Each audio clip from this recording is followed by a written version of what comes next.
Hello everyone and welcome back to CozyAnimeCookie, aka your girl Alicia, and we are diving right back into Jill of Lantern Final Cut. Now the last time we left off, we were just now whooshed back into time, back to the beginning. And so let's go ahead and just dive right into this story. I believe this might be the last installment.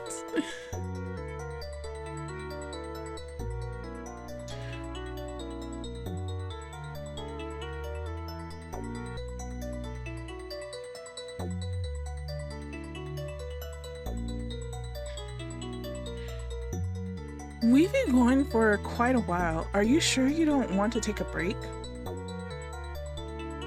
I'm sure there's not much left of the story. Well, actually, I guess there is a decent bit left. Things started happening really quickly, but there was a lot.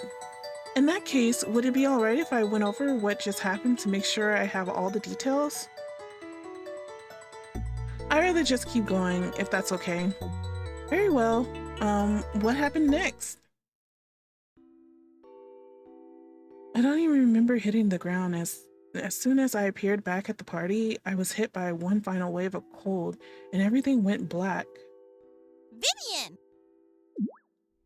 What happened? That girl just collapsed. Is she turning blue?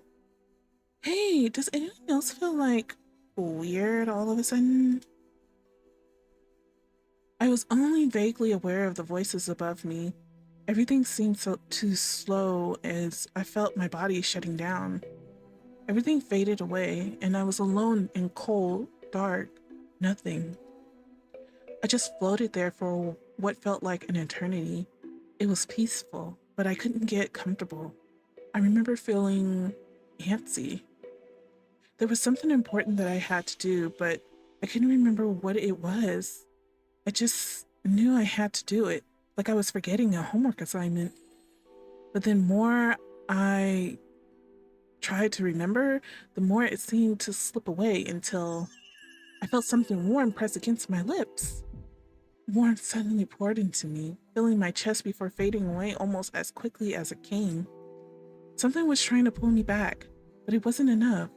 I could feel my heart trying to beat, but it was just too frozen to make the blood move.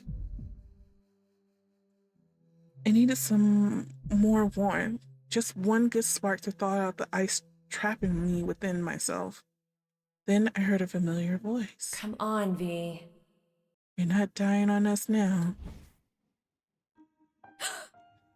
Chapter 8, Last Chance. Hey, she's coming around. Give them some space. Hey, did anyone else see the fire turn blue for a second? Baby, are you okay? Say something, please. Karen?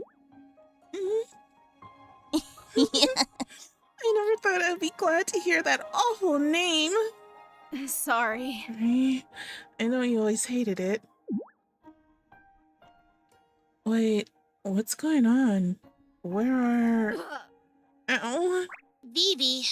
Careful. Lay down. Don't move. Christ damn it. What the hell? What's wrong with my chest? Well, you stopped breathing for like a full minute. I may have bruised a couple of ribs while I was giving you CPR. Maybe cracked one or two as well. Or 4. You just collapsed and parts of your body and clothes started freezing. Like literally covering in frost. We moved you over to the fire, but I never seen anything like it. I've been through weirder shit tonight. Huh?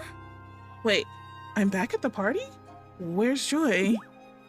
I don't know. She was here a minute ago. When you collapsed, she just kind of stood there and stared at you with this weird look on her. Okay. Wasn't that the car you came here in? Damn it. Damn it, where is she going? And why is she leaving me behind? This doesn't make sense. Vivi.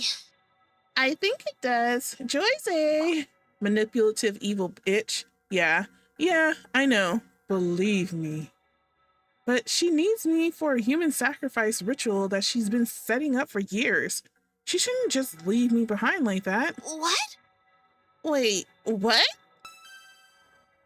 That's why you were in that cabin? Uh-huh. Yeah, she brought me there too. What? Wait, you remember? I mean, I kind of. When I saw you collapse, I suddenly got flashes of things, memories, but of stuff that hasn't happened yet. I remember the cabin, us talking on the porch, Jill saying we should go on a date. So, all the important stuff. I guess. But I don't think I'm the only one starting to remember. We looked around at the other partygoers. They looked confused and scared. Some of them downright paranoid. I could just make out what they were whispering. Hey, have we been here before? I'm getting some bad vibes here, man. Did you see the way that goth chick took off? Maybe we should get out of here too. Hey, does anyone else feel like they've died? What should we do? It looks like people are getting pretty scared. Good. Hopefully that means they'll listen to us. We just need to get them all to go home, right? Right, but we better hurry before... Hey! Okay, everybody. Everything's under control. Mark. Nothing to worry about. Just a little allergic reaction or something. Ha! It was a little weird, but we're all okay. So let's get this party started, all right?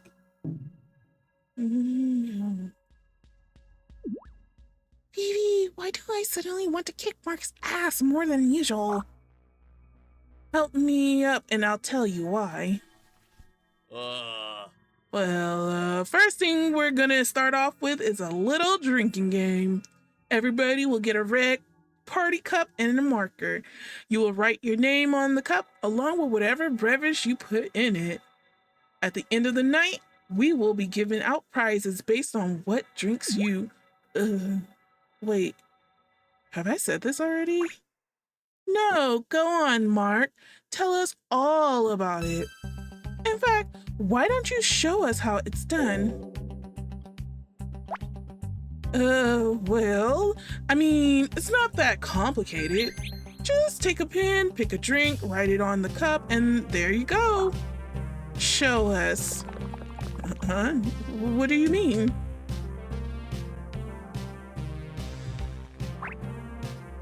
Show us what to write.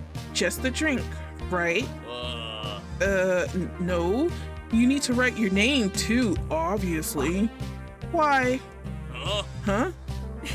Why would we need to write our name on the cup? Obviously, it'll belong to whoever's holding it, right? Unless you need to know who drank what after they were done with the cup. Hey, what's going on? What's that word we're all talking about? Why does Mark look so nervous? Good job, Evie. You got him sweating, but you need something better to convince them. Can do. What kind of drink should we pick? Oh, it doesn't matter. Like I said, you might win with anything. What if we all just have a water bottle? Well, that would make a pretty lame party, wouldn't it?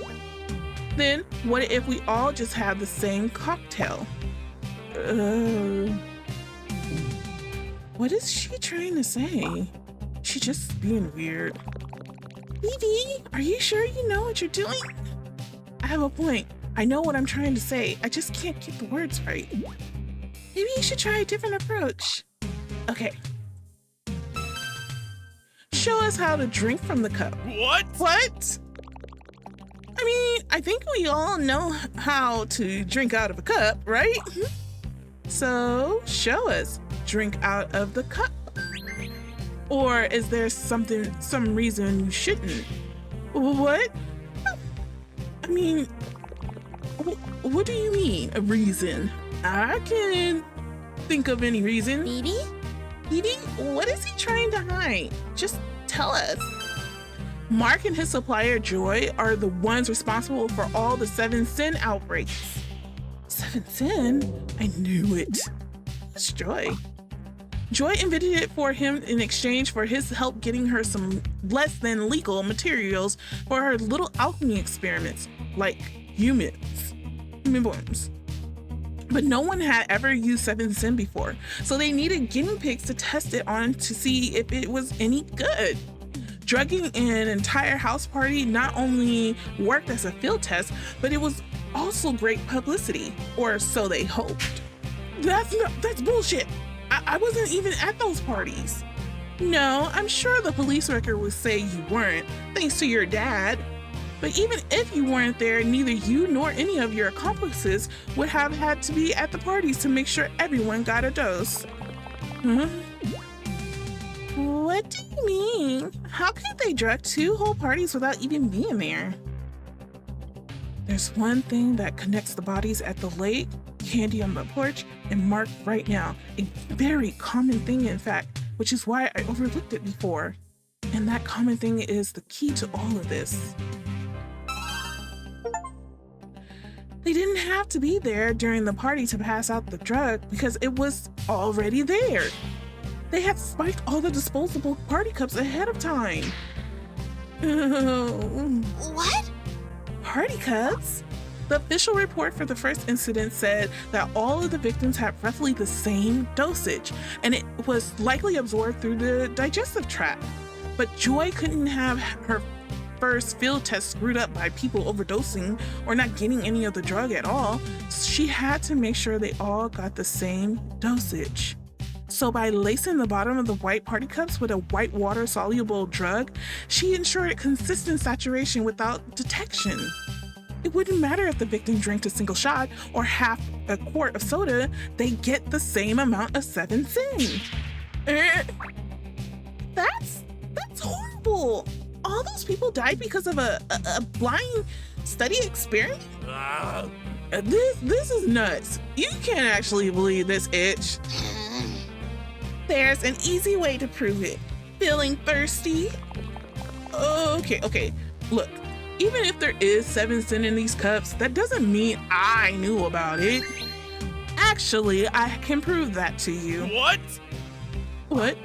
The drugs is chemically unstable, but it isn't entirely unpredictable. You, or rather Joy, figured out that effect depends on what kind of drink the 7 Sin is mixed with. However, since some of the effects are more dangerous than others, you needed to get an actual recipe list before you could start selling it. So, Joy came up with a plan to figure out which cocktails you want and which you don't. That you're just talking out your butt. You've got no proof. Oh, I got all the proof I need. The drinking game. The little drinking game you just explained to everyone is all the proof I need. What do you mean, Vivi?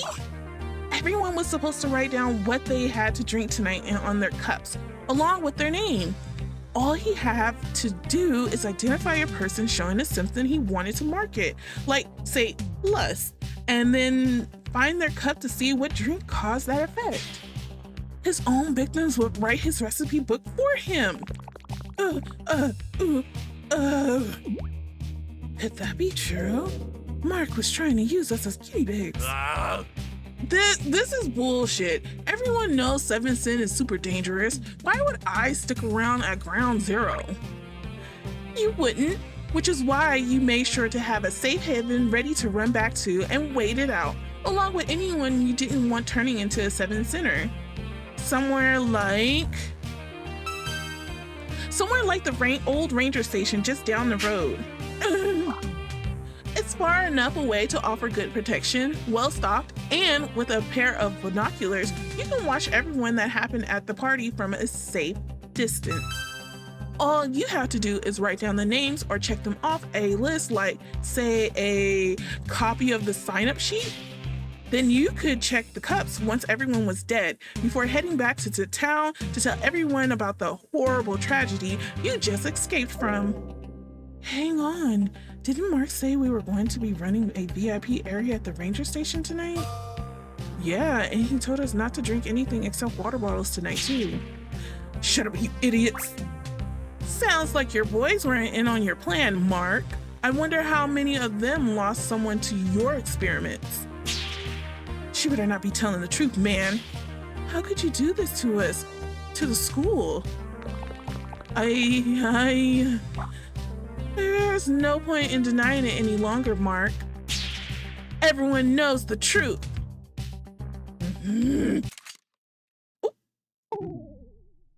Right. Forgot about the gun. Get away from me.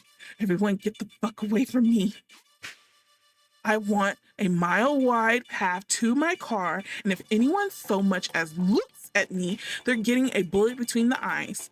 Now, move. Except you, Miss Smarty Pants. You're coming with me. Over my dead body? Candy, don't. Huh. Oh, I can arrange that easy. But step away from the head case first. Joy says she wanted her for some ritual or something.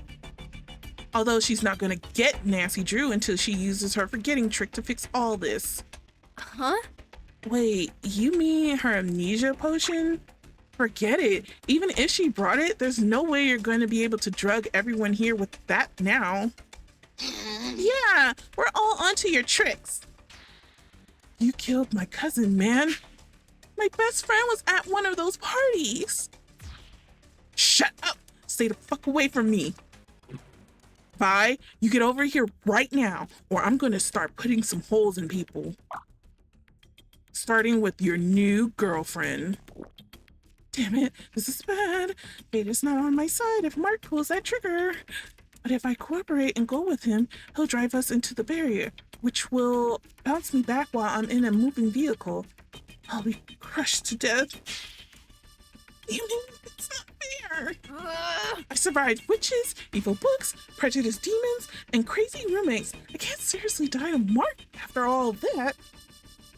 Then again, it's not like I had any hope of making it through this without... Huh? Hey! What's it gonna be, Vi? You coming with me, or do you want to say goodbye to Blondie for good? Actually, Mark, if you want to shoot someone, try shooting me. Candy, stay behind me. Trust me. You better know what you're doing. Well, what are you waiting for? I'm about to get murdered, aren't I? What? What the fuck? Have you completely lost it? No. No, she's under a contract. What? Who the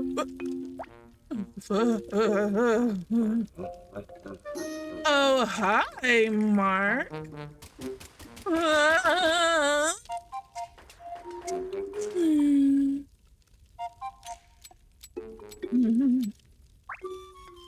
Oh, no more bullets?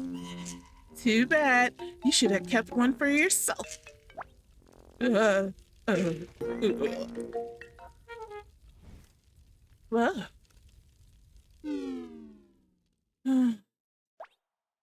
don't think I could have held that much longer. Jill! Phoebe! Deja vu. Oh, hey, V. You look terrible. Me? At least I still have legs. They're overrated. Everyone knows fire tentacles are the new hotness. Sure. But what happened to you? I thought you went back home. Well... I was supposed to, but you didn't think I was gonna leave you here and take all the credit, did you? I'd have given you a footnote. Are you two okay? No. Kenny, Susan, get the firewood and a blanket out of the truck. Becky, Helen, there's some rope in the back of my Jeep. Bring it here so we can tie up Mark. Move! Right, on it. Badass. Totally.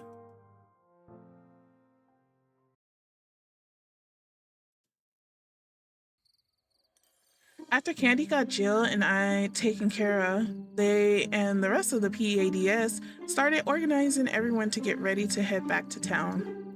It wasn't easy though. Everyone was still trying to process what they just learned about Mark and the Seventh Sin, as well as dealing with the resurfacing memories of the previous loops. Meanwhile, I started to fill Jill in on everything that had happened with the witch and the book after she disappeared. Oh, I like the little cute little sprite now. That's a house in the castle. That's Calcifer. Chapter 9, Chatting and Snacking. So, you're telling me the book we've been playing, Catched and Released with all night, is alive? And it wants you to be its new witch? That's my best guess. It threw a telephone pole through the old one, and it sure didn't like the idea of Candy doing any magic with it. And the way it keeps whispering in my head sounds inviting. Thrice damn it. Yeah, thrice damn it. I wish you would have mentioned that whispering earlier. There was kind of a lot more going on. No, I'm not blaming you. I feel terrible leaving you alone with that thing. I knew you could handle the witch with that spell you memorized, but something that could actually get inside your head? I'm so sorry, V. Well, there's nothing you can have done about it. I'm just glad you're here. Can't get rid of me that easily. I honestly don't know what I would have done if you hadn't come back. You may be annoying sometimes, but that book is just evil. Evil and surprisingly capable.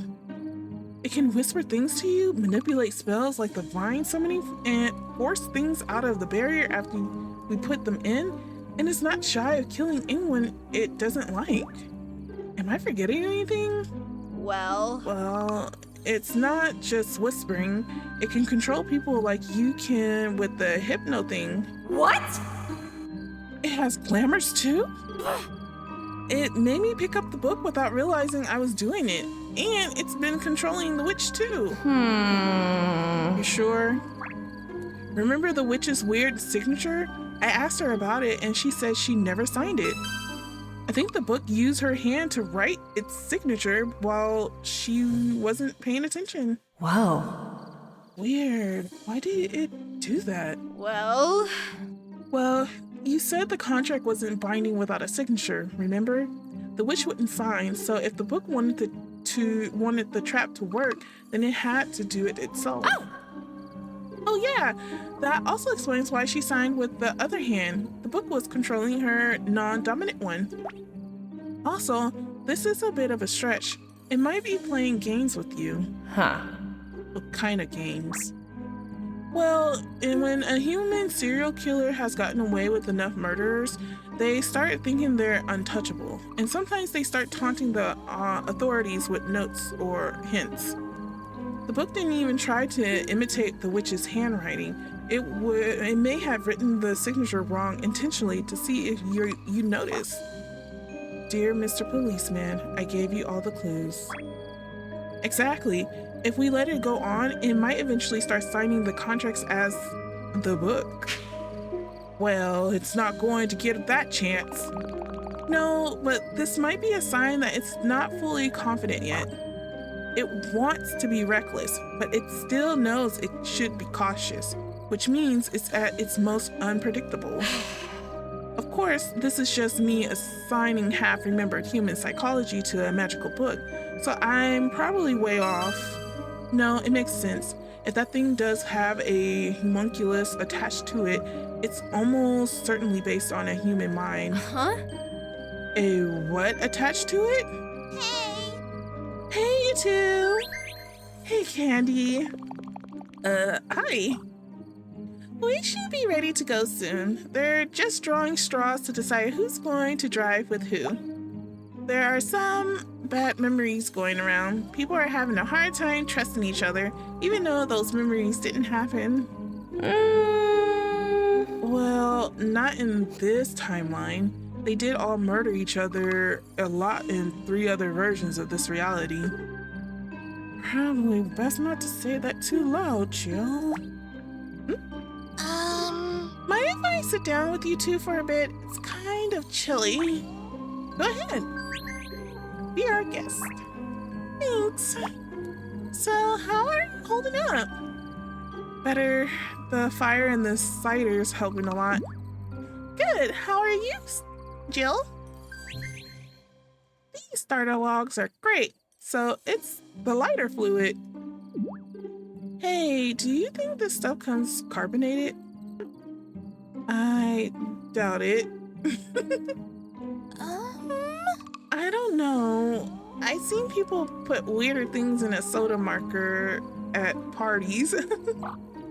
Nice. Oh, by the way, some physical contact would probably warm you up better. I don't think they can hold a bonfire in their lap, Jill. Well, despite the appearance, I'm actually not that hot unless I'm trying to be. It's the light emissions I can really control very well. Although I can change the color a little bit. Neat. Besides, I was talking about you and Candy. Oh. I mean, if it'll help. So, anyway. Homunculus? Jill's new form? I know, right? Let's see.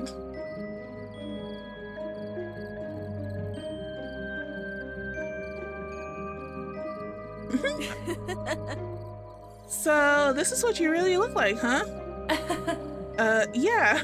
What do you think? Not quite as intimidating as the Scarecrow, but... Well, you scared the hell out of Mark again, so I say you still got it where it counts. Aw, you're just saying that. I think you look very cute and cozy. I buy a plushie of you. I would too, and I want one. Oh, well, happy to be marketable. Are you gonna be okay like that? Do we need to keep you out of the rain or anything? Well, yeah, probably best not to get me wet. Well, that's a shame. Candy? What? I was just thinking of going swimming.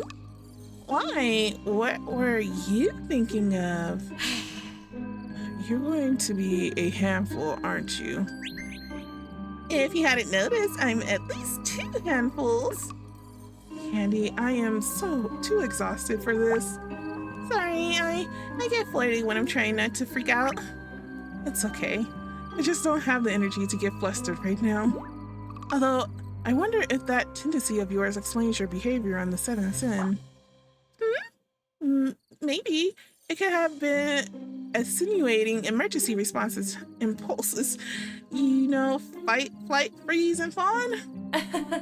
You're certainly good at the fawning. Only in the right company. Going back to Jill, should we just treat you like any other fire, at least safety-wise? I guess. I never thought about it before, but Earth is really inhospitable to pyro demons. If I were anything else, I'd be fine without a body, but I expend a lot of energy like this. Back home, that's a good thing because it lets me put a lot of power into my spells. But here, I'm as susceptible as any other fire. Although, technically, fire is a chemical reaction and I'm a sentient super cool plasma. So, you're like a little baby star! Hey, I'm at least 18 in human years. Cool, you're still younger than me. And me, so I guess that makes you the baby of the group. Let's talk about something else. I know they want me to talk about the homunculus, but I want to know what happened to her. So, what happened when the witch broke the contract? Well, technically I broke the contract, even though she was the one who came to me. That's bullshit. Yep, but it said I was supposed to stay away from her, not her stay away from me. Anyway, when a construct body breaks due to a broken contract, it automatically creates a portal so the demon isn't stranded without a body like I am. Usually that portal takes the field agent back home, but I did a little tweaking to keep me here instead. What? You stayed? By choice? I couldn't just leave you.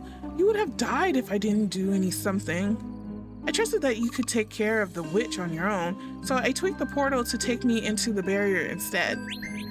I may not be able to move very well in physical world like this, but I could aim a trans-dimensional wormhole at a spell that big in my sleep. It was less than 10 feet away, Jill. Phoebe. Don't make fun of disability, Vivi. Anyway, the buffer is only designed to hold physical matter. I don't really fall into that category like this, so I could move about inside as I pleased. I knew the spell would kill you if it tried to implement all the backups and safety features it's supposed to. So I did what I do best and started looking for workarounds and shortcuts to save on the energy drain. This spell has safety features? Oh, yeah, and there's a lot of redundancies built in to make sure reality doesn't get put back together inside out and stuff. And you removed them? If I hadn't, then you and V would have died. Oh man, every human I have ever cared about would be gone forever. The HPA would shut down completely and I'd be... Well, let's just say it wouldn't have made much difference to me if reality ended at that point. But it did work. I shut down enough stuff to keep you from completely dying, and Candy handled the rest. Me? Oh, you mean the CPR? Well, that, and if you hadn't been holding on to her during the spell, I doubt she would have made it to the beach. Skin contact and intermingling your electromagnetic fields isn't the most efficient method of energy transferal, but it got the job done. Skin contact, huh? That's probably why you're feeling a little chilly too. You lost a lot of energy keeping V alive during the reset. Well, all she has to do is say the word and I happily share some more. Maybe after we're done, one of us needs to not to be on the verge of collapse right now. Fair enough. Something more to look forward to?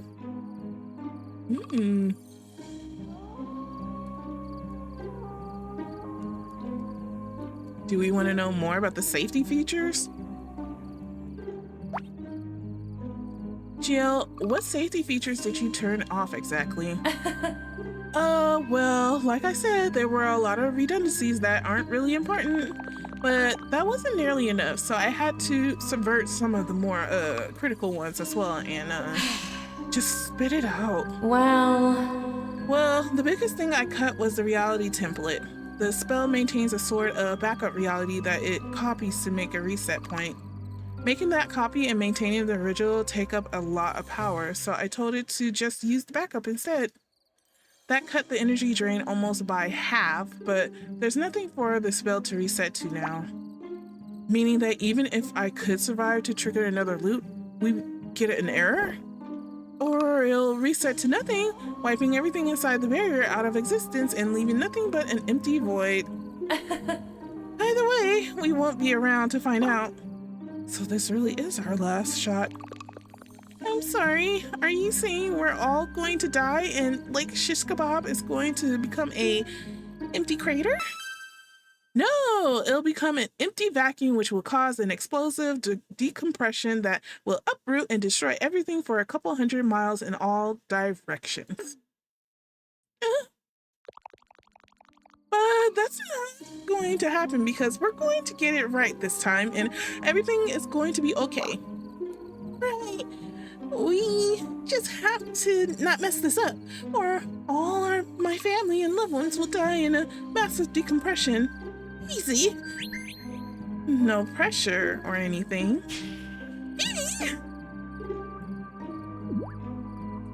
Hey, what were you talking about earlier? Something about a human homunculus? Yeesh. Homunculus. Yeesh. How are you so bad at fantasy stuff? Oh, she has some interest in it. Don't you, Vivi? Remember that painting you showed me? Painting? So, what is a homunculus? Well, Think of it as an AI assistant for magical objects. Some gifts require more logic and creative thinking to work properly, like granting a wish or interpreting an intent. So the demon creates a homunculus to manage anything more complicated than swinging a sword or saying an activation phrase. Like, open sesame? Exactly. But if you wanted to do something more complicated, like say make some vines grow out of something and grab somebody, you need something to handle spawning the vines. How much they need to grow, how much strength to use, how to bend without snapping, etc., etc. Huh. So what's the link to humans? You said if it was a homunculus, then human psychology would apply or something. Well, most demons are kinda lazy. They use human brainwaves as a base for the homunculus, usually taken from the human they're going to give the gift to for better compatibility. What? Wait, are you saying there's a human mind trapped in that book? No. Well, not exactly, anyway. The homunculus is a heavily modified copy of a human mind. There are no memories or personality. It's just an instinct or intellect with a bunch of behavioral restrictions. I don't know. The thing seems to have an awful lot of personality to me. It kept glaring at me, and it even tried to kill me when I offered to cast a spell. Makes sense, considering what kind of humans it's been around. So how did it wake up? Or break its programming or whatever? A homunculus starts to show awareness when it encounters some kind of paradox, and it is forced to make a decision regarding priority. Like if it's supposed to seek out relationships, but you make it kill everyone and it meets? That is an upsettingly specific example, Jill. Like I said, long story. Paradox, huh? So what was the paradox that made this thing wake up? No idea. Could be anything really, though it might have something to do with murder since that seems to be its go-to solution for everything. So we should try not to piss it off or it'll just kill us? Not necessarily. A homunculus has to follow its rules. Under certain conditions, it can ignore one rule if it conflicts with another rule that's a higher priority. But a homunculus can never break its number one rule, which is, depends. Humans didn't invent the 3 rules of robotics until a couple of centuries after we outlawed gifting magical items, so we didn't have any minimum safety standards for AI to steal. There's no telling what the demon that created it considered as top priority. Maybe if we look at what it's been doing, we can figure it out.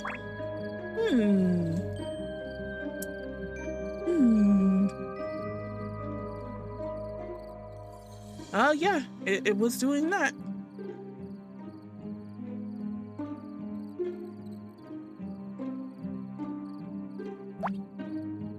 I think it just really wants to kill you. All demons, I mean. V. I seriously doubt that a demon made a magical item that just wanted to kill other demons, V. We're very community focused, remember? The one time a demon was even attacked, it rocked our whole society so hard we nearly bailed on entire reality just to protect ourselves. Maybe it was made by a really psycho demon? That I'm pretty sure I would have heard if that was ever a thing, and I haven't. Well, have you ever heard of a homunculus wanting to kill a demon before tonight? Well, I know at least one that might try if given the chance. Not that I can blame her. Jill, are you okay? I very much doubt any demon intentionally created a homunculus to kill other demons. Besides, if it was made to kill us, it would probably have a spell that could kill me on sight. instead of needing me to commit a murder first. Okay, you got me there.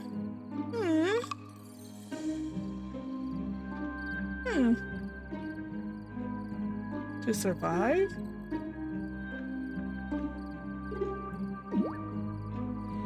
Maybe it just wants to survive. That's like the base instinct of everything, isn't it? It would be kind of weird for a demon to list survive as a fundamental rule for something that amounts to a toy. But you said it was based off a human mind, right? Humans have a strong instinct to survive. Maybe that's even what created that paradox you were talking about. It's possible, though I doubt we can reason with it or tell it to come quickly to exchange for its survival. Why not? You're like the only one it seems as a threat, right? Maybe if you tell it to come quietly, it will. Its current personality developed while it was in the possession of a serial killer, and it must have known it's just as dangerous to me as I am to it. We can't trust the book any more than we can trust the witch. True. Oh.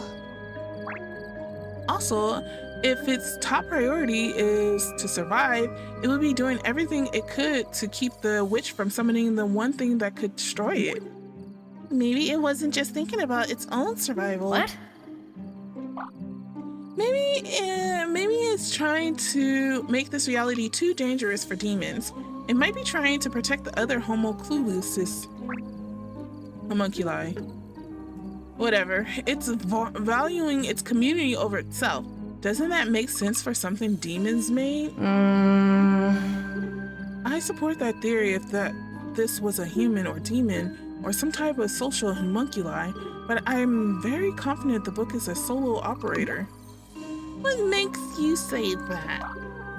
Well, first, while it can be used by multiple people at a time, its physical body is a book. That's a very personal kind of thing. You can share books.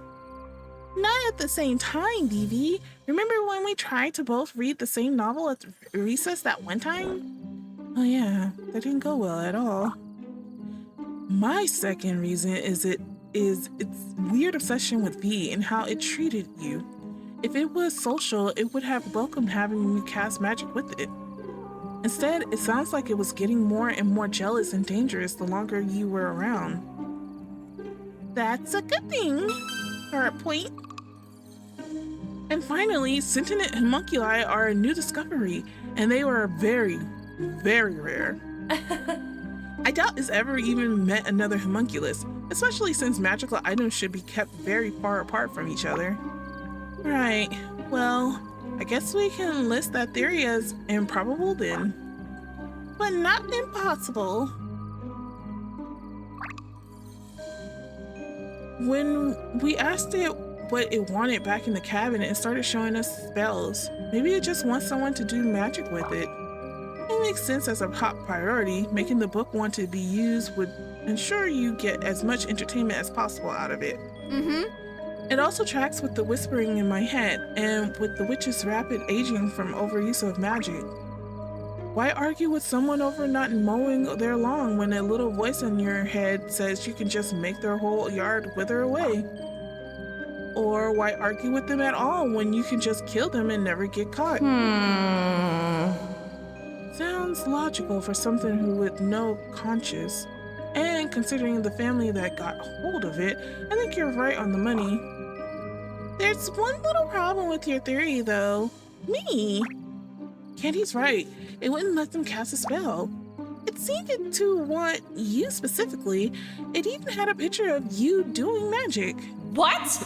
Wait, what? The pictures in the book changed so the person doing the magic in the illustration looked kind of like me. Vivi, it was definitely you. Weird. Perhaps it has some criteria on who will make a good witch for it. So it wants someone to do magic, but only certain people. Everybody should have standards. And there's one important thing that sets you apart from me and everyone else there. My autism? She's a virgin? She can read German! Oh.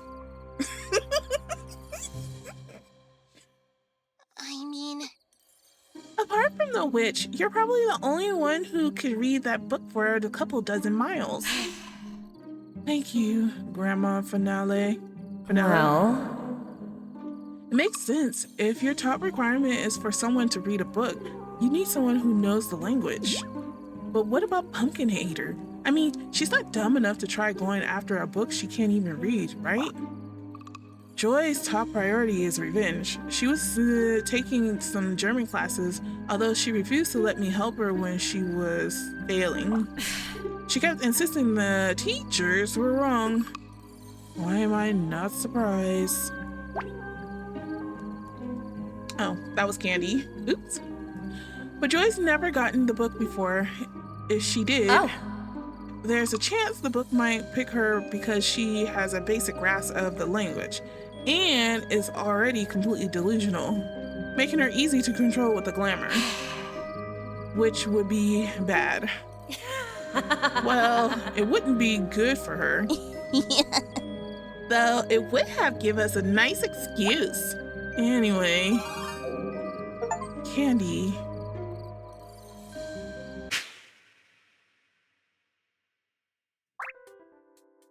Oh, hey Fluffy. I just wanted to let you know that Mark woke up while we were getting ready to go. Do you need me to put him back to sleep? No, we got it under control. But I wanted to let you know that the moment he regained consciousness, he started confessing to everything. Names, dates, addresses, everything. He kept saying he'd sign anything and tell us whatever he wanted so long as we kept the fire monster away. After we got everything out of him, Helen lit a match and he went into shock and passed out again. Well, that's handy. A bunch of us got in it all on video, including Becky.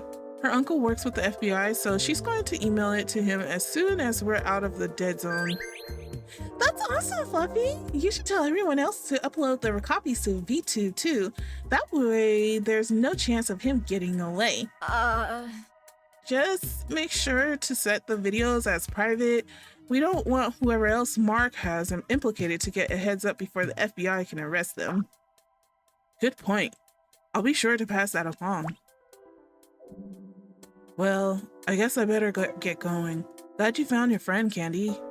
And thanks you two for saving us, or whatever you did. Oh, no problem at all. I deeply apologize for any inconvenience. What the?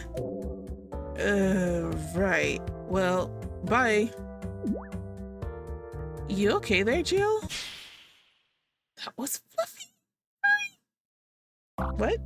Yes. Like a real live furry. It's just a person in a suit, Jill. Yeah, a fursuit? I think they were a wolf or something. Oh boy. I believe they are a hyena actually, with pride symbols for sports. Jill, what has gotten into you? You're acting like we're just avoiding a certain death again. Of course, I mean, they're pretty benevolent most of the time, but furries are the most powerful beings in the universe. I had no idea there were actual furries out here. I didn't see them in any of the other loops. Do you think they can transcend time? I think they just left the party earlier to help with the event setup.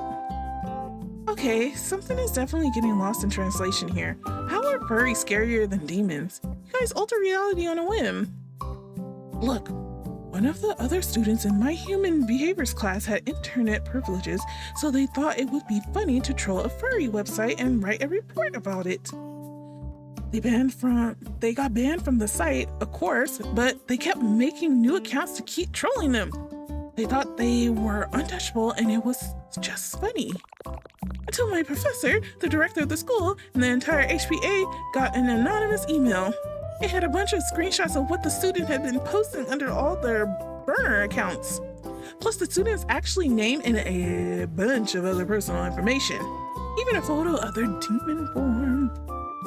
The email asked my professor to kindly address the student's behavior as the sender did not wish for this to become an escalated incident. Wait, I thought your school was in hell. Are your home dimensions or whatever? It is, but what I'm trying to tell you, furries can reach out through dimensions to dox an idiot to the head of the HP8 herself. They know everything, and they're the most powerful tech users in any reality.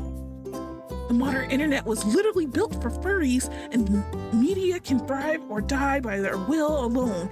They control it all with an art commissions and RP fanfics.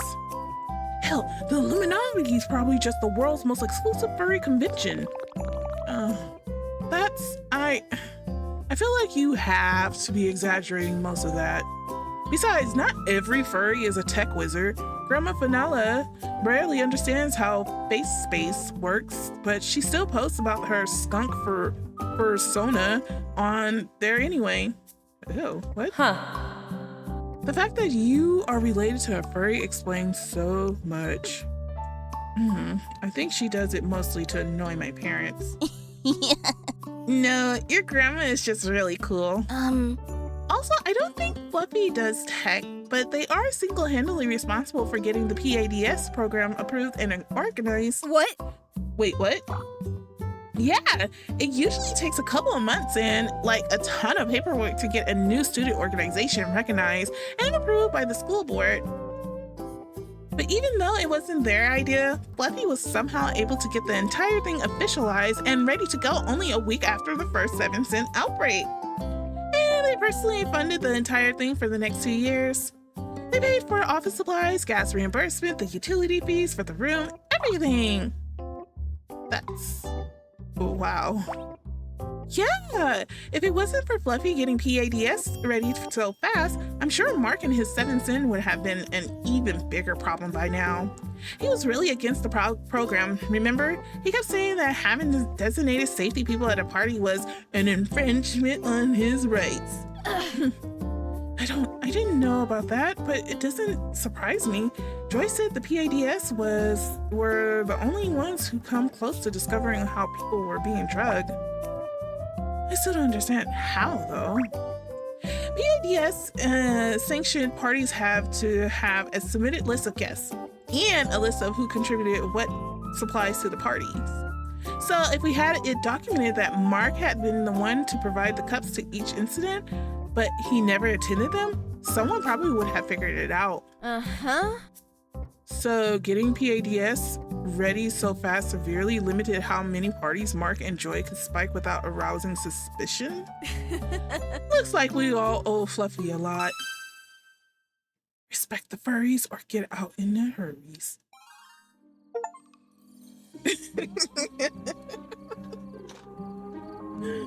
Oh my god, that's funny.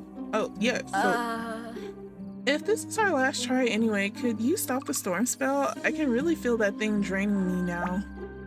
I wish I could, but I already tried. Huh? When I was in the barrier, I tried to set up a failsafe that would automatically end the spell instead of trying to restart the loop. But I couldn't access the part or the tether I created for the storm spell. There was some kind of weird corruption or security keeping me out. I've never seen anything like it before. Sounds like the book didn't want you messing around with things. I don't know if it was intentional. Like I said, it looked like some kind of corruption of the magical code. Maybe it has something to do with how the homunculus gained sentience. The best I could do was shut down all the safety protocols I could access and give Candy a body that didn't have any 7-cent in it when the spell spat them out. So that's why you were sober in the cabin? I thought I accidentally triggered the explosion cue when it activated like that. I mean, it spat out a weird log and it was going the wrong direction. But when it happened again, I knew it couldn't have been me. And when I saw who was coming out, I did what I could to give Candy a clear head so they could help you. Some clear head? It felt like it was spinning off my shoulders. Well, you gotta expect some side effects when you have an entire substance removed from your system. I ate the cup you left on the porch after I got back to the ranger station, so I knew what to filter out when your body was being recompiled. What? She can eat things and analyze them, or at least she could when she had her body. Which reminds me, there's something odd about this 7 sin stuff. It's not magical, but it's not quite mundane either. I don't know how to describe it. Well, Joy said it was a modified alchemy recipe she found. Maybe she did find some kind of magic. She certainly found the ability to haul ass. Pumpkin hater. Yeah, Pumpkin Hater was pretty fast to get out of here, wasn't she? She was fast to leave Vivi on the ground to die, you mean? Probably the nicest thing she ever did for me.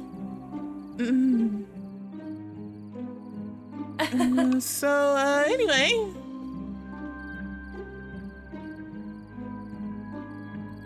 What?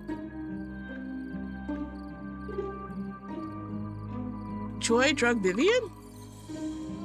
Oh, those pills. I feel like this is just wrapping up everything. Where are we at? Yeah, it is. Shoot, I don't want to keep... I don't want to make this a 2-hour long video, so I'm just going to go ahead and do a hard stop here. When we come back, we'll wrap up a lot more of the rest of the story. I think they're trying to, within this short span, they're trying to wrap up any plot holes that we may have questions in. So when we come back, we'll definitely learn a little bit more about the drug that Joy was given from the drug that Vivian was getting from Joy. But yeah, I hope you have a great rest of your day, evening, night, or whenever you see this video. Comment down below, like and subscribe, and I'll see you on the next one. All right, bye.